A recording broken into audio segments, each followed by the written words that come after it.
This Executive conference Director. will now be recorded. Thank you. Thanks for recording. And I'm the Executive Director for SCDRP, and we have a great meeting scheduled today.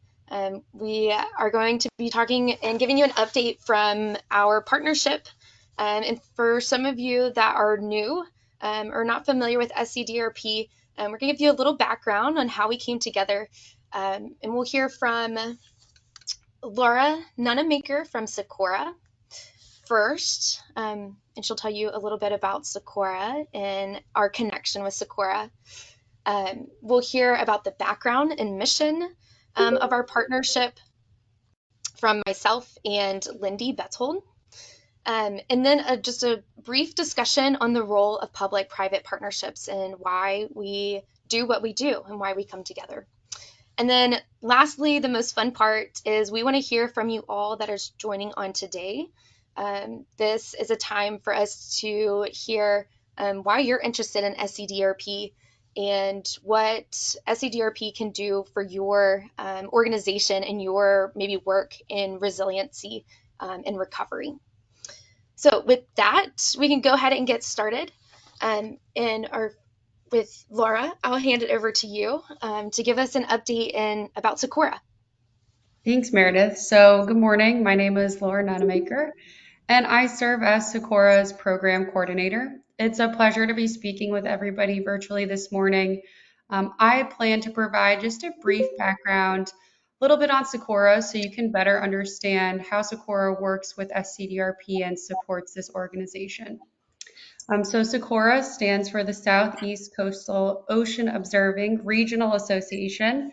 It's a bit of a mouthful, but our mission is to observe, understand, and increase awareness of the coastal ocean. And we do this through promoting knowledge, economic, and environmental health through strong regional partnerships. And our region overlaps a little bit with SCDRP in the Southeast. We cover the coastal areas off of North Carolina, South Carolina, Georgia, and Florida. And we work to support a lot of technology, and some of which is illustrated on this slide here today. So a few highlights of what SECOORA does to get a better understanding is we support a lot of technology, some of which is 20 high-frequency radars, which provide data on surface currents, which help with search and rescue operations. We support 18 buoys that provide wave and weather information. We also support underwater glider missions, and these gliders collect temperature, salinity, and other data from the water.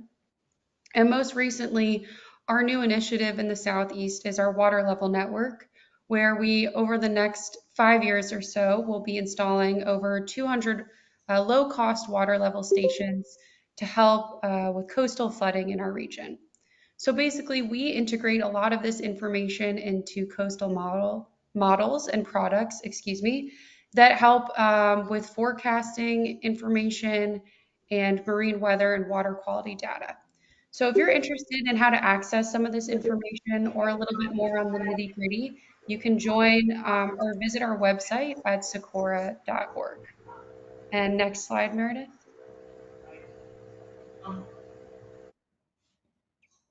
And to provide a little bit more background, so SECOORA is one of 11 regional coastal ocean observing systems, which comprise the NOAA Integrated Ocean Observing System, or IOOS. So IOOS has basically been described as the weather service for our coastal oceans and Great Lakes. And we provide the ability to basically see what is going on above and below the water and to make sure that data is available to the public. So IOOS works to provide sustained, accessible, quality observations. So that is really part of SECOORA's mission as a part of the larger IOOS organization. So we work to bring all of this data available to the public. And we also recognize that how we do this work is equally as important as the data itself. So SECOORA works to collaborate with our partners. We try to remain flexible in our operations and approach, and we also try to deliver information through a service equity lens. Next slide, please. But finally, in addition to just collecting a lot of data and information, SECOORA works to support networks of people like SCDRP. So we currently support 3 coastal networks, the first of which being is SOCAN, or the Southeast Ocean and Coastal Acidification Network. We also support the FAC Network, which is a group of scientists that tag marine life to help better understand their movement and manage those animals. In addition, we also support SCDRP, which is why we are all here today. So, like many of you may know, SCDRP works with a lot of different communities, government program reps, private sector individuals, all working in the resiliency space. And really, SECOORA serves as the fiscal and administrative home of SCDRP. And basically, I'm here to just help Lindy and Meredith to make sure everything runs smoothly on our end. So on behalf of SECOORA, we are really thrilled to be able to support SCDRP and this great group of people. And with that, I'm going to hand it over to Lindy so that you guys can get a better understanding of some more background on SCDRP. Great, thank you, Laura. Yes, I wanted to share a little bit about how SCDRP got started. It actually started as SDRP, the Southeast Disaster Recovery Partnership. It was begun as a state-led effort to build capacity for disaster recovery in the southeastern states in the public and private sectors. So the idea here was to support a priority recovery project in each state, to come together to discuss the recovery and resilience activities annually and engage many different sectors, including the private sector. This approach really worked to facilitate the exchange of ideas, experiences, and lessons learned on disaster recovery and resilience, and to build a regional network of disaster recovery practitioners. And on this slide, you have a snapshot of what some of those projects addressed. There was some redevelopment plans, as well as business reentry, lessons learned from experiences with hurricanes, as well as a trilingual business resilience survey, and quite a few of these efforts learned and built upon one another's efforts. Next slide, please. So as it turns out, one of the most valuable parts of the project was the creation of this multidimensional network of partners, right? It was one of the first forums in the Southeast where coastal managers and emergency managers, private sector organizations, NGOs, academics, and more could discuss the complexities of recovery with everyone who should be part of the conversation. So this regional network of disaster recovery practitioners was effective at enhancing capacity and building relationships to engage all sectors in disaster recovery. The group held monthly meetings for information exchange, annual meetings to discuss project achievements and broader topics, and engage participants through the listserv and the website. And over time, the group evolved to focus on those broader topics of resilience and recovery and engaged wider and wider circles of resilience practitioners. Next slide, please. In the wake of Hurricanes Irma and Maria in 2017, the partnership really wanted to bring the value of the network to the Caribbean territories as they faced many of the same challenges as the U.S. Southeast states.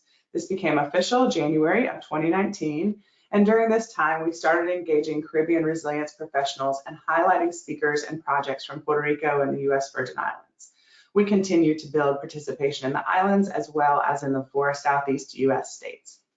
During this time, SCDRP also joined forces with a group called the Southeast and Caribbean Climate Community of Practice. This group was a network of local, state, and federal government officials, academia, nonprofits, private sector organizations. So a similar list of groups, right? And they worked primarily to build adaptive capacity within the region. So while this group focused initially and primarily on climate change impacts and adaptation strategies, they found their discussions often addressing aspects of recovery and disasters. And this complements SCDRP's origins in disaster recovery and growing discussions surrounding building resilience and adaptation. So in recognition of the combined group's diversity and breadth of interest, the partnership changed the R from recovery to resilience, which is meant to broadly encompass the spectrum of adaptation, resilience, and recovery. Next slide, please. And a brand new effort here. For quite some time, the US and the Caribbean region have worked together for a number of years to build regional capacity improve disaster response, and promote resilience under many U.S. administrations.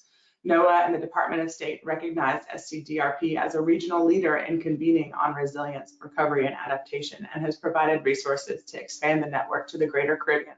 This effort started April of 2022, so hot off the presses, and we're just getting started on it.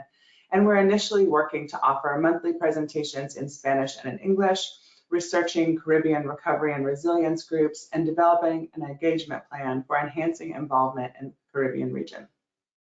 This presents an excellent opportunity to share information and resources and projects across a broader area and to showcase excellent speakers from the Caribbean so all can learn from their experiences. And that's a little bit about the origins of the partnership, and now I'll turn it over to Meredith for a bit of information about SCDRP's present and future. Thank you. Great, thanks, Lindy. And I did not introduce Lindy appropriately. Lindy is the chair of SCDRP's advisory board and has been at the very beginning of this partnership's efforts. So thanks, Lindy. So what does SCDRP do? So our mission is to seek and to strengthen community resilience and support rapid disaster recovery from storms, other natural hazards, and disasters by serving as a primary network for professionals and organizations in this discipline, either in emergency management, climate adaptation, disaster recovery, and resilience, all within the U.S. Southeast, and now, as Lindy said, as of April 2022, this year, Caribbean nations as well. So our partnership serves as a regional open forum to share lessons learned from previous natural hazards and disasters. The idea of sharing best practices and sharing our lessons learned and other resources can help build capacity in local and rural communities and connect entities from all different sectors, private, public, and nonprofit. That should be engaged before negative impacts from hazards occur within the U.S. Southeast and Caribbean nations. So the network continues to gain strength and resources and hope to continue to build capacity and increase knowledge so that we can achieve a holistic view of community resilience. The idea is to also serve as a resource for state and local entities to find information that is crucial for decision-making and implementation. So as Lindy mentioned, one key and important aspect of SCDRP is its multidimensional participation and cross-sector collaboration. If you didn't know this, SCDRP is the largest public-private nonprofit partnership network in this region, so in the U.S. Southeast and Caribbean. And to help meet the mission of strengthening community resilience and rapid disaster recovery, we need everybody at the table, from the public sector to the private, academia, federal, and nonprofit sectors. We need everybody in discussion for these issues and to reach resiliency, better reach resiliency. So we have over 400 participants involved at SCDRP, and we are growing our formal membership base, which I'll talk about in coming slides. And here are just some of the organizations that make up our partnership, which by no means is an exhaustive list. So here you'll see institutions from academia, nonprofit organizations, in the public sector, federal government, and state and local entities. The SCDRP, we're led by an advisory board. As I mentioned, Lindy is the chair of this advisory board. And the advisory board is represented from various geographics in the region within different sectors, as all those logos on the previous slide, and led by a chair and a vice chair. We also have various subcommittees that help oversee activities such as funding development, partnership development, and governance. We are working to make the board structure more representative of the diversity of backgrounds and cultures represented in our region. And we're in the process of adding 2 board members representing the U.S. Caribbean nations and expanding board leadership opportunities. So if you are interested or have any colleagues that you would like to extend this invite to, we welcome it. And then to assist with other day-to-day efforts in the coordination of these monthly meetings, like today, our social media and annual meeting, we are staffed by a part-time executive director, myself, and a program coordinator, Josephine Justin, who was just brought on a couple of weeks ago. So what exactly do we do? How do we achieve our mission and objectives? So first, we hold monthly calls like today. We host presentations from participants or external groups related to disaster resilience in the U.S. Southeast and Caribbean. In the past, we've heard about best management practices and different climate adaptation strategies, such as the use of nature-based solutions for hazard and flood mitigation. And then we've also had updates on most relevant legislation and policies happening in resilience. And then our flagship event, if you will, is our annual meeting. So we've been hosting this meeting every year since 2017. And if our monthly meetings like today is just a little taste or a snippet of what our large annual meeting looks like. Traditionally, the annual meeting has been held in person, which has been an amazing way to connect and network with one another in a more organic manner. The last 2 years, because of COVID, we have held it virtually. And then this year, our annual meeting will be January 24th to the 26th in 2023 in Miami, Florida. And more details are to come on this. And so both of these meetings or events, our monthly meetings like today and our large annual meeting, is a chance for us to join together from our various sectors, disciplines, geographic locations, to exchange crucial information, the work that we are working on in resilience and recovery in our region. So I mentioned memberships, which is something a little newer to our partnership, offering various membership tiers or options. And memberships are really crucial to the success and sustainability of this partnership and our work. Being a formal member of SCDRP is a great way to connect and network with professionals and top organizations and institutions in disaster resilience and recovery. Other benefits of being an official member of the partnership is access to specific SCDRP functions and sessions, as well as discounts on our annual meeting registration. We also offer for organizations to be memberships, so such as the supporting partner or benefactor, or if you're a single individual interested in becoming a member, we offer the options for student membership and individual memberships. So here is a list of our current benefactors and supporting partners, and we could not sustain our mission in the partnership without these organizations' help. So if you or your organization would like to become a member today, you can scan this QR code here on this slide or go to our webpage to learn more. So finally, what is the importance of us meeting? What is the importance of bringing everyone together from all these various sectors and geographic locations in the region to discuss these issues? Well, research in this discipline has shown that public, private, and nonprofit partnerships are an integral part of strengthening resilience and have helped increase efficiency and effectiveness in disaster management over time. And I define public-private partnerships here as the collaboration between the public or governmental sector and the private or for-profit sector, as well as nonprofit organizations, which we're all working towards a shared goal or vision. And for our case, SCDRP, that shared goal is to strengthen community and disaster resilience in the U.S. Southeast and Caribbean. So research has shown that partnerships can help smooth lines of operations in resilience and recovery. So as an example, Bush and Givens 2013 note that government agencies can potentially achieve its objectives more efficiently through partnerships than by relying solely on its resources and capacities. and thus can respond faster to community needs.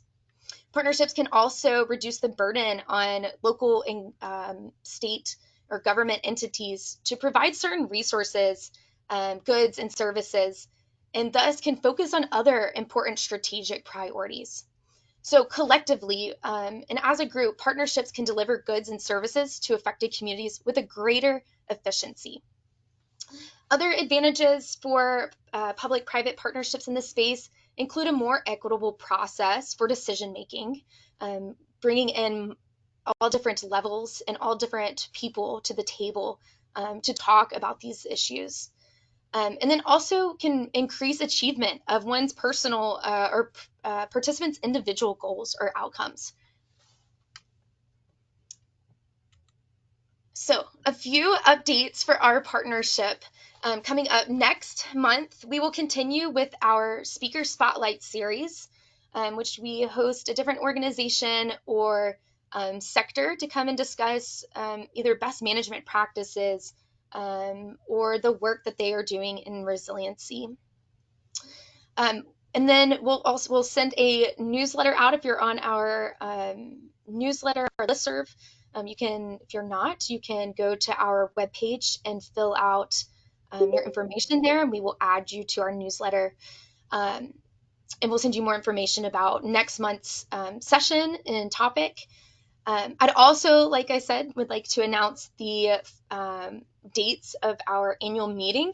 We will be sending formal save the dates this coming month for our annual meeting, but as a little spoiler for you all here today, our annual meeting will be in Miami, Florida, which I'm super excited to go to as I'm coming from North Carolina in January. So go ahead and flag those dates, January 24th through the 26th for this meeting. We're super excited for it, and we will keep you updated along the way. So for the most fun and the most important part of this meeting is we want to hear from you. We want to hear from the participants that make up our partnership. And so if you will all join me either via your laptop by going to this web address here, or if you have your phone on you, you can scan this QR code, or you can actually text Meredith Hovis 285 to 22333 to join. So I will actually be doing, since we are striving toward a more inclusive and accessible community, I'll also be doing this activity in Spanish as well for our partners in the Caribbean. So, al principio voy a leer las preguntas y respuestas en inglés y después voy a decir las preguntas en español por nuestras parejas en el Caribe. Y pueden responder en inglés o español. So, I'll give you a second to get there, and then we'll start with our first question. And if you're having any troubles getting to this, you can post in the chat there.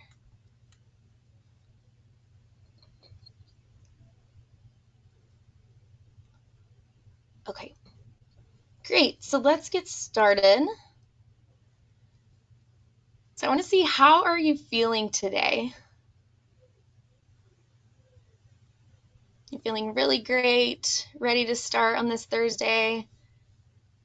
Not so sure, like let's just go anyways. C, I teach and all my students always put C or D. Nobody's ever happy. Undergraduate students are never happy. So, ¿cómo se sienten hoy? Muy bien, excelente y lista por el día. O así como Kevin Hart, tiene sueño y están listos para el viernes. O como sé, nadie me habla esta mañana. Or D, como Grumpy Cat. Okay. I love this. I've only got maybe one person that's acting like Grumpy Cat this morning. Cool. Thanks for answering that fun question. I love this. Okay, la próxima.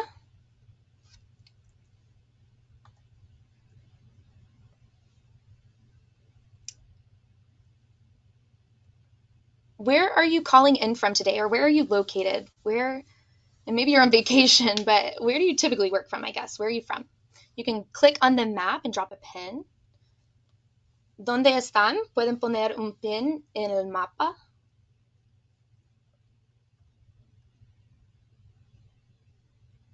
Great, we have a lot representing in the Southeast for sure. Anybody in the Caribbean?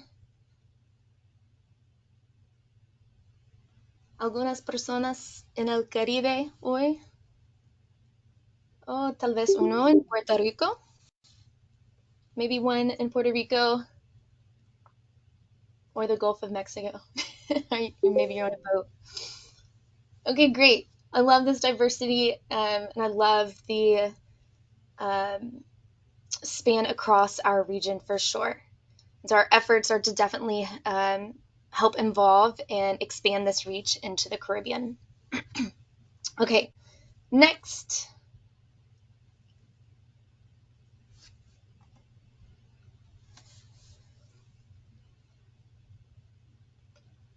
Which best describes the sector that you work in? ¿Cuál es que mejor describe su sector? Gobierno municipal, gobierno de estado, gobierno federal, sector privado, entidad tribal, organización sin fines de lucro, or otro. Okay. We've got a good mix here, but nonprofit organization looks like it's winning. Give you another few seconds to respond. And I should have said that all of these, all of your responses are confidential, and we won't be sharing any kind of, any sort of personal information with this. So give us a good idea and assess our objectives at SCDRP. Okay, great. La próxima.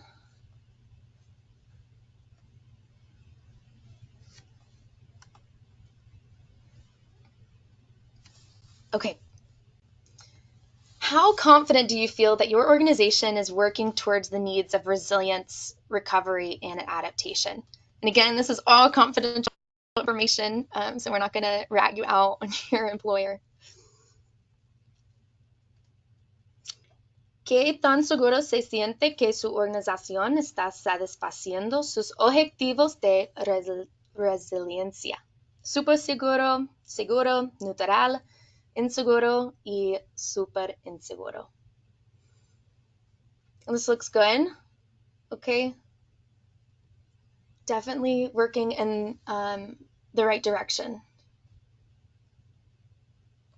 But maybe with these confident and neutrals, we've got a little bit more to go. Okay, let's see what's next. Okay, what are 3 topics that you're most interested in learning more about at our SCDRP monthly meetings? So maybe you're new, that's fine.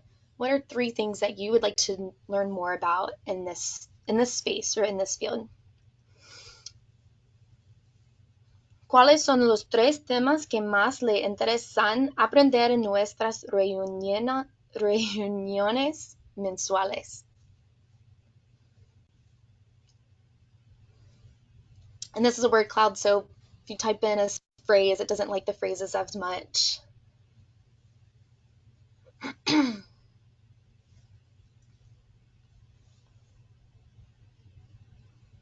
And so the larger words are the words that are used the most frequent. So we've got resilience, maybe that's community resilience.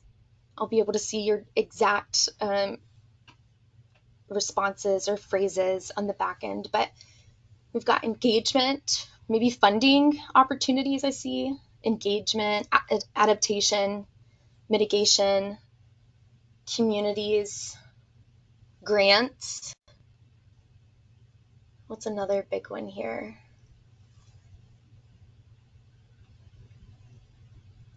Building.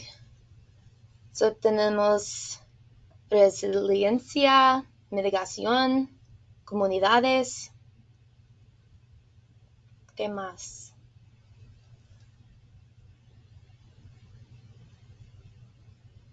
Okay, this is great.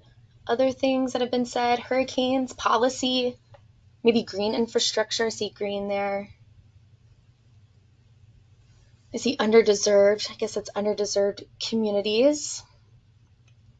Coastal, great.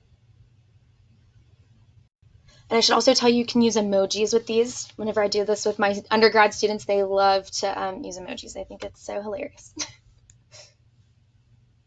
Okay, this next question is similar to the last one, but for our annual meeting. So what are 3 priority topics that we should focus on at our annual meeting in January 2023? So, ¿cuáles son los 3 temas sobre los que está más interesado en aprender en nuestra reunión anual en enero 2023?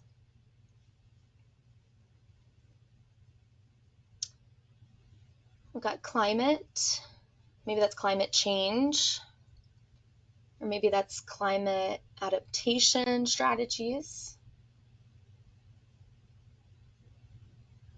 Solutions, that's a big one, yep. We all want to know the solutions. Response, so maybe climate change is getting bigger. Cambio climático. Sea level rise, maybe nature-based solutions. Post-disaster, maybe that's post-disaster recovery. Another underserved communities. El Caribe, sí, bueno. Great, these are great. Keep them coming. Got a few more for you.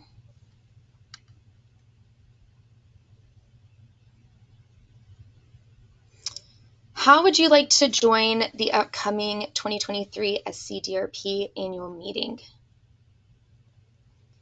¿Cómo le gustaría unirse a la reunión anual en enero 2023? A, en persona, probablemente que sea en Miami, Florida, totalmente virtual. Tal vez ofrecen las 2 opciones como un híbrido. Or tal vez en persona, pero depende en el lugar. So we've got in person, like I said, we are really leaning towards Miami, Florida. Virtual, either in person or virtual, maybe offering a hybrid, or D, depends on the location.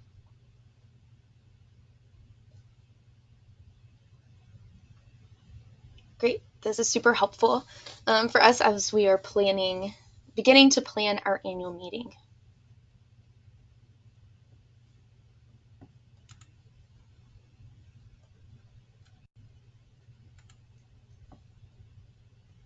Okay, great. I think we just got a couple more.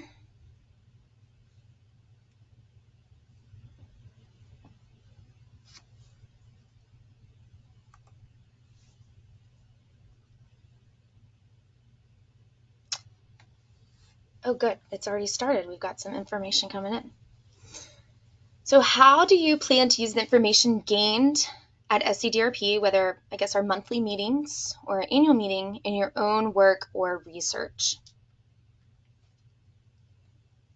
So, ¿cómo piensa usar la información que aprende en SCDRP en su trabajo o investigaciones? We've got share relevant information with contacts throughout the region. I wonder if I can scroll on this. Oh, perfect. Okay, create new programs that will be based off most up-to-date information. Solutions, outreach, policy. Good. Inform program strategy for research, policy, and outreach. Okay, same thing. I think they're moving around on me. Build connections with allied professionals. Assist with community engagement. Por el momento, solo informe sobre lo que SCDRP hace. Okay. Whoa. Vulnerable communities in relation to climate change. Okay, great. This is kind of confusing with the meeting, right? This is great. This is great information for us and great feedback. And we'll definitely go through all of these after this meeting. Okay, I think one more, maybe two more.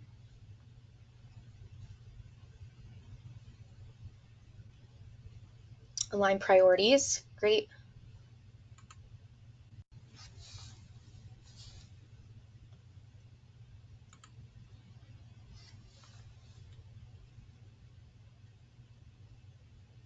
All right, next one, let's see. Great. What are your personal outcomes or goals that you hope to achieve by participating in SCDRP? So why are you here today? What kind of goals, your personal goals, would you like to achieve?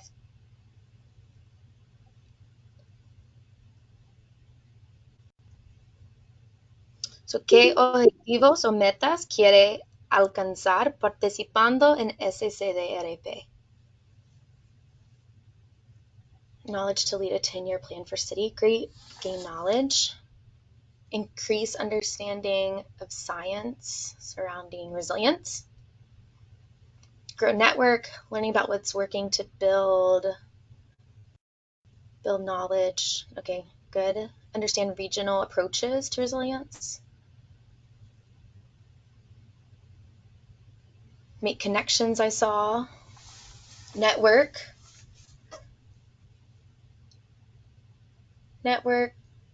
cultivate partners, increase the use of fortified construction.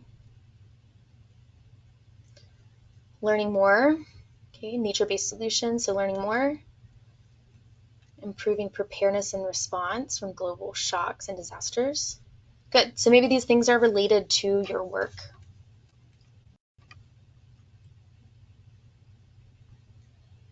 Let's see if there's one more. Here's learning about what works and what does not work within EJ, environmental justice, and underdeserved communities.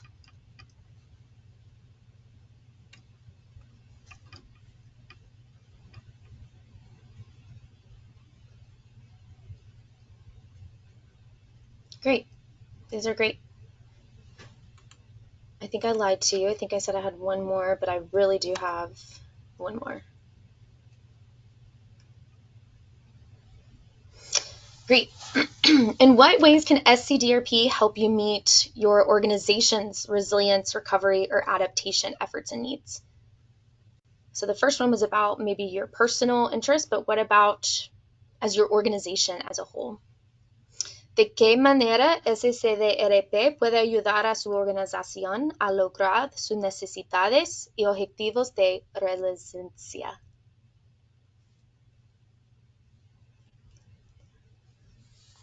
Sharing relevant information about resources and projects. I know these are hard questions for sure. Guidance, sharing funding opportunities and new tools, information. Provide a forum for discussion and connection about efforts, share info.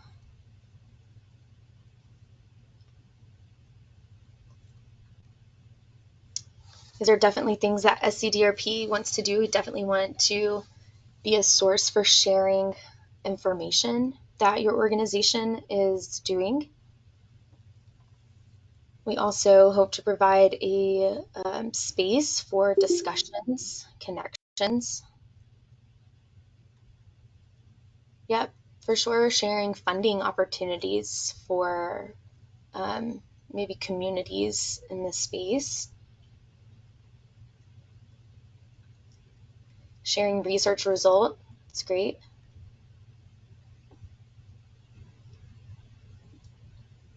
Recursos de información sobre el cambio climático. So information, resources about climate change. Connecting with new partners, share regional best practices, best management practices, new projects. These are great. I really appreciate your responses. Okay. Last one. For sure this time. So please leave any other comments or ask any questions regarding the work of SCDRP. I'd love to have this here as kind of a sounding board. Anything else? So, deje aquí cualquier otro comentario o pregunta que tenga sobre SCDRP. And we'll go back through these too, like I said.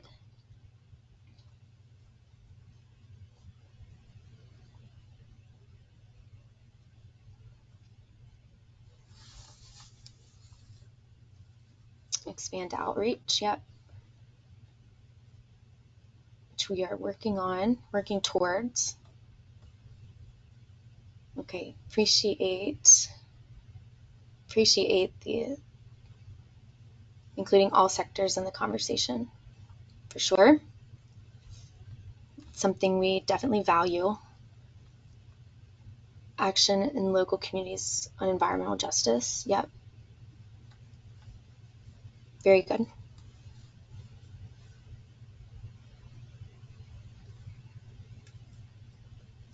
So, acción en comunidades locales incluye otros sectores en la conversación.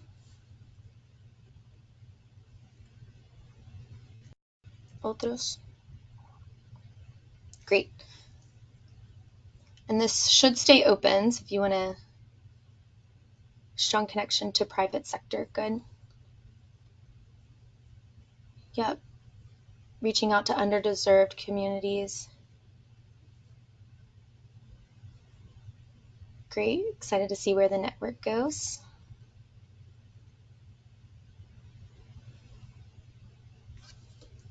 All right, so I'm going to move on with 15 minutes left. Really appreciate your responses here.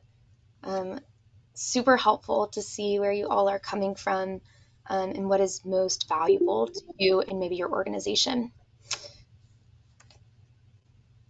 Okay, so if you have any questions, you can please direct them to myself, to Lindy, our advisory board chair, or our new program coordinator, Josephine Justin. And here are our email addresses. Also go to our website to learn more. I'm going to switch over to why we are all here today, or one of the most important parts is to share, to open up for discussion, share resources. So I want to know what's happening in your work or research or organization in relation to disaster or community resilience. So you can feel free to come off mute, or you can type in the chat. We'd love to hear any updates on what you guys are doing in this discipline.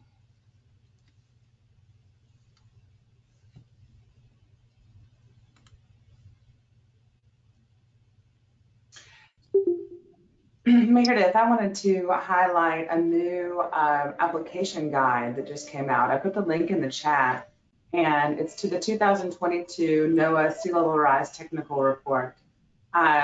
This accompanies the technical report that has updated information on water level predictions and a whole host of information regarding sea level rise prediction moving into the future. So this application guide really helps to guide the reader to walk through the considerations and arrive at what's best for their community. So this is a companion for the 2022 Sea Level Rise Technical Report that came out earlier this year. I'll also put that link in the chat for anyone who's interested. Great, thanks, Lindy. So we've got some things going on in the chat here. Dwayne with an EJ Strong, which we actually heard from, I think, Keisha Long at EJ Strong at our annual meeting this past year. Dwayne, if you would like to share any more about this. So for those that may not be aware, in South Carolina, we have an incredibly robust and dynamic environmental justice hub, which is a coalition of literally dozens of underserved, low well EJ communities across South Carolina and the community residents themselves. And born out of our initial efforts in 2010, we have established what's called EJ Strong, which is a community-based disaster risk reduction response and recovery program. And we provide, working within and alongside the communities, we provide the tools and the training so that they can implement a listen, learn, leverage, and lead model to address some of the concerns they have with mistrust of government as a support for them in the event of the need for disaster planning or recovery. And the intent is that these communities learn how to best take care of themselves in all aspects of planning to recovery. And we focus on a number of coastal underserved communities, working primarily through an organization called the Low Country Alliance for Model Communities. And that is really the set of 7 or 8 communities in the Charleston area that are facing a number of issues from a changing climate. And then we use our training in the coastal area to expand in other areas where they may be facing other issues such as flooding, heat issues, etc. But it is a coalition of the EPA, South Carolina DHEC, the College of Charleston, University of South Carolina, Clemson University, the Medical University, and then all of the communities associated with our EJ Hub network. Awesome. Thanks for that update, Dwayne. And then Dwayne has put that link in the chat as well if you'd like to learn more. Or if you have any other questions for Dwayne, you can reach out to him. Great. Thanks, Dwayne. And then Brittany, real estate agent training course related to coastal resiliency and sea level rise. Do you have the link to that, Brittany? That'd be awesome to put in the chat. Ginger? I don't. It's actually still, it's a in-person workshop most of the time, but we're going to be doing a couple of handouts and pamphlets hopefully in the future that we can give. That would be great. And then if you also have our contact information, feel free to email us and we can post that on our next newsletter to announce it. Great. Ginger, Lloyd's Register Foundation sponsored Resilience Rising Global. Would you like to share information about this or any updates, or Carrie on the 2022 Southeast Climate Adaptation Science Symposium? Thanks, Meredith. Yeah, so Resilience Rising is fairly new, started in 2022 as a result of some of the first work that was done on resilientshift.org. So the idea is to create global platforms to share resilience across all the challenges regarding United Nations Sustainable Development Goals. And so go check it out. The link is really interactive and fun to use, so hope you enjoy it. Great. I will definitely check that out. Awesome. Thanks for sharing. Carrie, any updates about the symposium? Yeah, thanks for the opportunity to sort of bring this to everyone's attention. So we are underway. This is going to be an in-person event in Gulf Shores, Alabama, September 19th through 21st.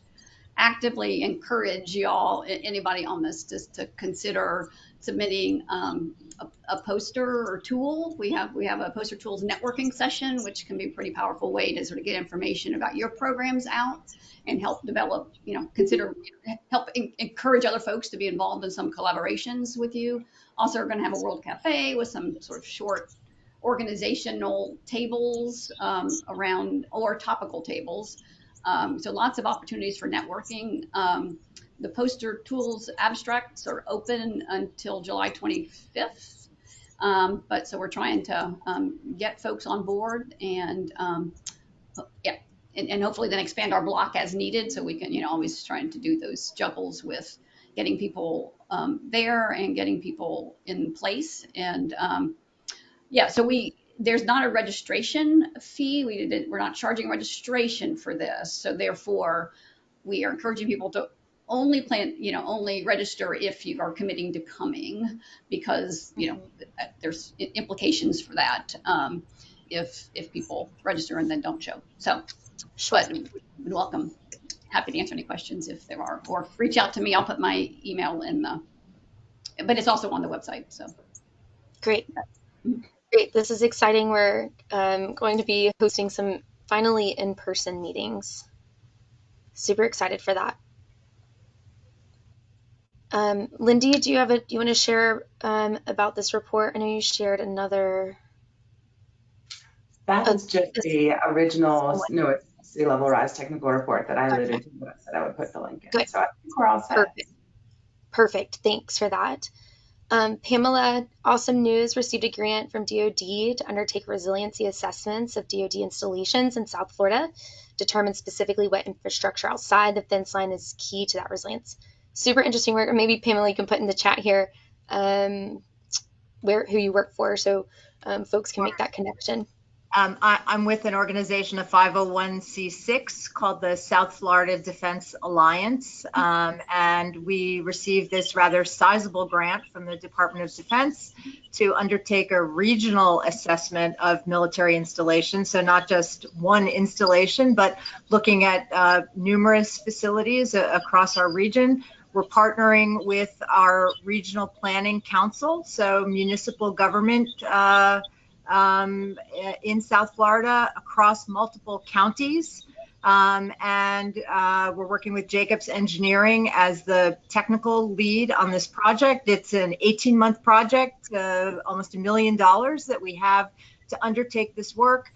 The Department of Defense, as many of you who are in communities with military facilities know that climate and resiliency is very important to the Department of Defense now. But recently, there's a new approach, and funds are now available for building resiliency and infrastructure outside the fence line. Recognizing that if people can't get to work because roads are flooded, then DoD can't operate. And so, if the power goes out and the base relies on, that sort of capacity outside the fence line, or, all that critical infrastructure. So we're beginning to undertake those assessments here in South Florida, looking specifically at those areas outside the fence line that are key to the ability of that installation to operate and maintain its readiness, and all of that. And this is of particular interest to the department because of the regional approach. And so, I'd be very willing to connect up with anybody else on this call who is interested in doing this type of work. We can connect you to the people at DoD who are working in this area. And then as a parting word, I'm looking forward to the meeting in Miami. That's great news. So yeah, we look forward to hosting everybody. Whatever I can do to help, I'd love to join. Thanks, Pamela. That's great. Thanks for joining. If you wouldn't mind maybe putting your organization's link or an email address in the chat for folks if they're interested in reaching out to you or have questions, that would be super helpful.